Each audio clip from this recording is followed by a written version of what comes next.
Hello and good morning everyone, welcome to our channel. And आप लोगों को आज जो मैं जानकारी देने जा रहा हूँ वो एडवांस टैक्स के बारे में है। एडवांस टैक्स कैसे कैलकुलेट करते हैं सबसे पहले, और उसको कैलकुलेशन को आप किस किस आइटम को उसमें ऐड करना है, किस किस आइटम को लेस करना है, वो सारा का सारा आपको मैंने एक पूरा लिस्ट दे दिया है।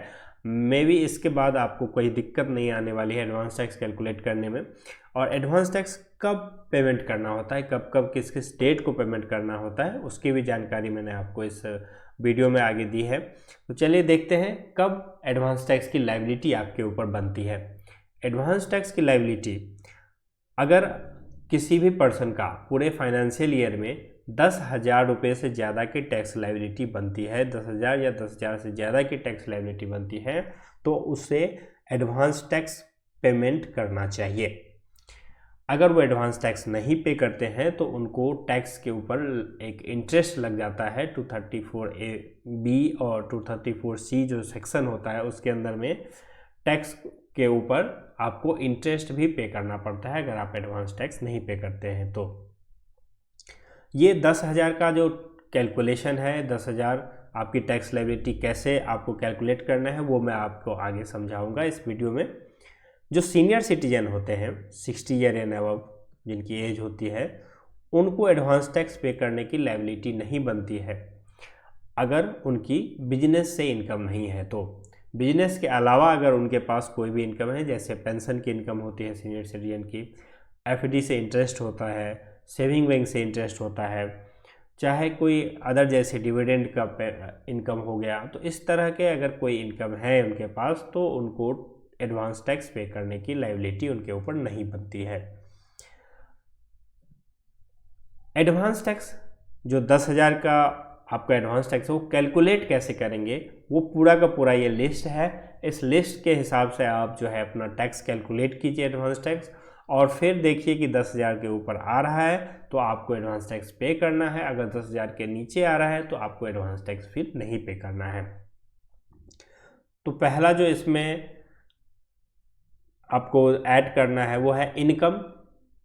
जो 5 हेड में इनकम होते हैं, जो 5 हेड्स के इनकम होते हैं, जैसे salary, house property, PGBP, business, profession, capital gain और अदर सोर्सेस के इनकम जो होती है, वो सारी की सारी इनकम ऐड करनी है। सैलरी प्लस आपको रेंट, जो हाउस प्रॉपर्टी से रेंट मिलते हैं वो, आपको बिजनेस या प्रोफेशन अगर है उससे इनकम है तो वो, कैपिटल गेन जैसे शेयर का आप ट्रेडिंग करते हैं उससे आपकी कोई इनकम है तो उसको ऐड करना है। अदर सोर्सेस में जैसे इंटरेस्ट मिलता है बैंक से या डिविडेंड मिलता है आपको, तो वो सारे के सारे इस इनकम 5 हेड्स में पूरे के पूरे जो आपके टोटल इनकम है पूरे साल के वो ऐड करने हैं। और ये जो इनकम होते हैं ये आपको एस्टिमेटेड बेसिस पे लेने होते हैं। एस्टिमेटेड का मतलब है कि पूरे साल में आपको कितने इनकम होने वाले हैं, क्योंकि एडवांस टैक्स का कैलकुलेशन जो होता है वो ईयर के स्टार्टिंग से ही होता है। तो आपको पता नहीं रहता है कि आपको पूरे साल में कितने इनकम होने हैं, तो आपको उसको एस्टिमेट करते हैं। जैसे सैलरी की इनकम है किसी की 1 लाख रुपये पर मंथ की इनकम है तो उसका एस्टिमेशन होगा कि 12 लाख पर एनम होगा इनकम। जैसे रेंट का किसी का इनकम है 50,000 रुपये पर मंथ का रेंट आता है तो उसको मल्टीप्लाई 12 करना पड़ता है, या कुछ इस तरह से एस्टिमेट करना पड़ता है कि पीछे साल में मुझे 20 लाख की इनकम आई है तो इस साल में हो सकता है 10% बढ़ के आए तो इस साल 22 लाख की इनकम आएगी। तो उस तरह से इसे एस्टिमेट करते हैं इनकम को। तो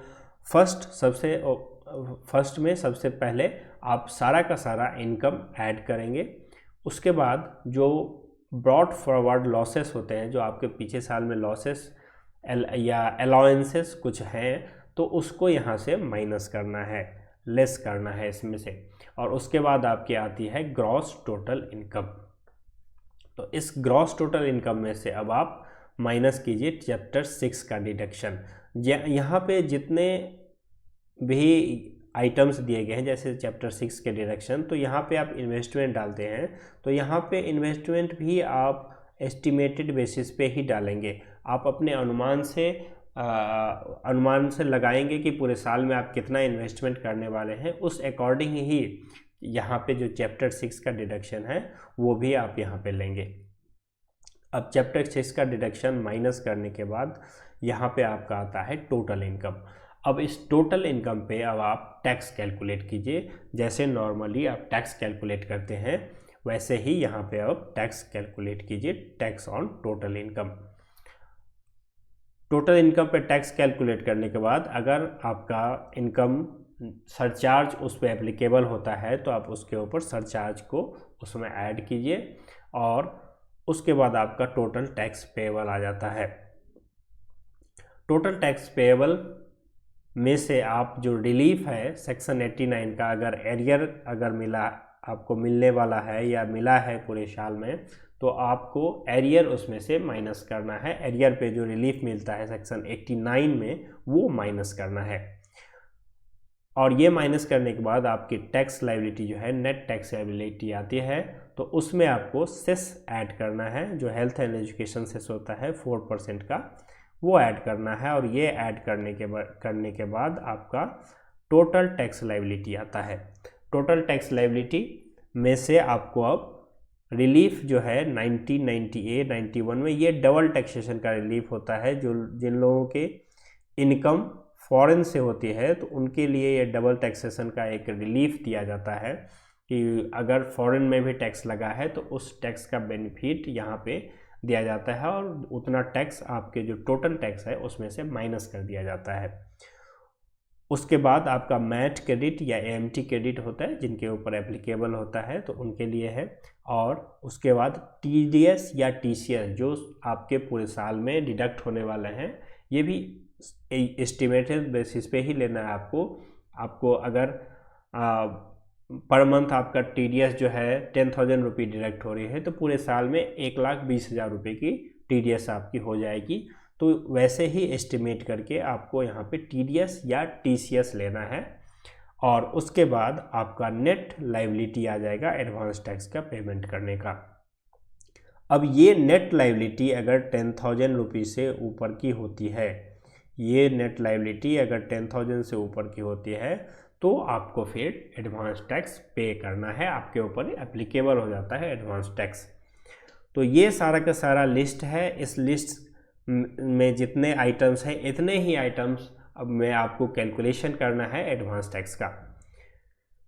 अब हम आपको ड्यू डेट्स बता देते हैं कि किस किस ड्यू डेट्स पे पेमेंट होती है एडवांस टैक्सेस की।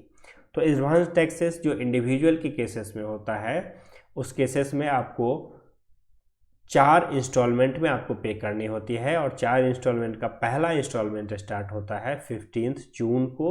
15 जून फाइनेंशियल ईयर का 15 जून में 15% आपका टैक्स पेएबल जो है वो आपको पे करना है। अगर इस कैलकुलेशन के हिसाब से ये जो आपने कैलकुलेशन की है उसके अकॉर्डिंग अगर आपका 1 लाख का यहाँ पे टैक्स बनता है,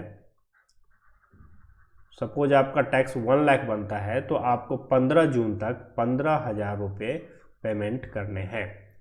1 लाख का अगर एडवांस टैक्स बनता है आपका पेमेंट करने का तो आपको 15 जून तक 15,000 रुपये पेमेंट कर देने हैं। अब दूसरी इंस्टॉलमेंट जो होती है वो 15 सितंबर को आती है और 15 सितंबर तक आपको 45,000 रुपये पे करने हैं। 45,000 रुपये अकॉर्डिंग टू 1 लाख जो यहाँ पे दिया गया है, 1 लाख का जो मैंने लिया है टैक्स एडवांस टैक्स उस अकॉर्डिंग आपको 45,000 पे करनी है। तो 15,000 अगर आपने यहाँ पे ऑलरेडी पे कर रखी है तो यहाँ पे प्लस 30,000 आपको और पे करना है 15 सितंबर तक, तो ये हो जाएगा आपका 45,000। उसके बाद आपका थर्ड इंस्टॉलमेंट आता है 15 दिसंबर को और 15 दिसंबर तक आपको 75% टैक्स का पेमेंट करना है जो कि आपका एडवांस टैक्स आएगा उसका। एग्जाम्पल के हिसाब से अगर आपका 1 लाख का है तो आपको 75,000 है पे करनी है यहाँ पे, यानी कि यहाँ पे और 30,000 आपको पे करनी है 15 दिसंबर को। तो 15 दिसंबर को और 30,000 पे करेंगे तो आपका एडवांस टैक्स जो है यहाँ पे कंप्लीट हो जाएगा।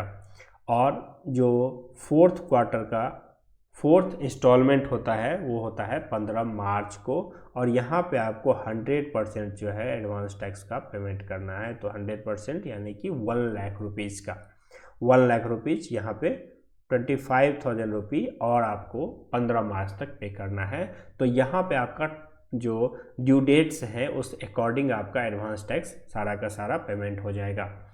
जो लोग प्रीएम्प्टिव टैक्सेशन में जाते हैं, स्कीम में जाते हैं, उनके लिए ये इंस्टॉलमेंट जो होता है वो एप्लीकेबल नहीं होता है। उनको बस एक ही बार पेमेंट करना होता है, वो 15 मार्च को होता है।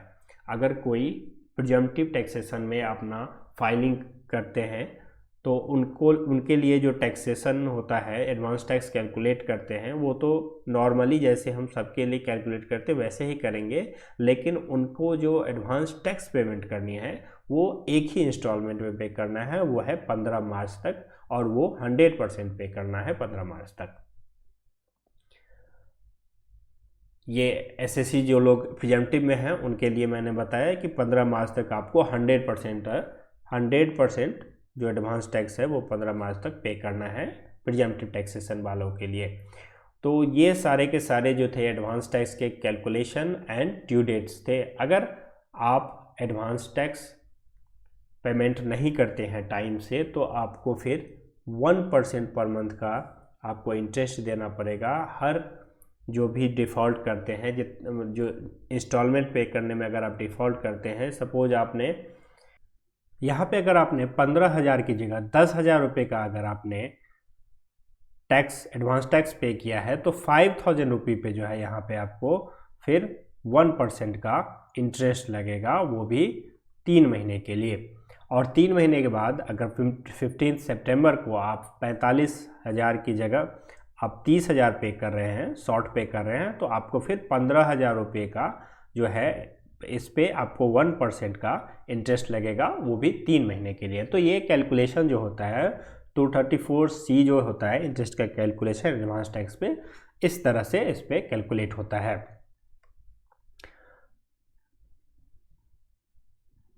एडवांस टैक्स जो होता है, और यहाँ पे आपको देखने के लिए कि एस्टिमेटेड, जैसा मैंने आपको बताया कि एडवांस टैक्स का कैलकुलेशन एस्टिमेटेड इनकम पे होता है, और जो अगर आपका एस्टिमेशन का बेसिस नहीं कुछ है तो आप उसके लिए प्रीवियस ईयर में, पिछले साल में जो भी आपने इनकम टैक्स दिया है जिस बेसिस पे, उसी बेसिस पे आप कैलकुलेट करके इस एडवांस टैक्स को पूरा का पूरा कैलकुलेशन कर सकते हैं।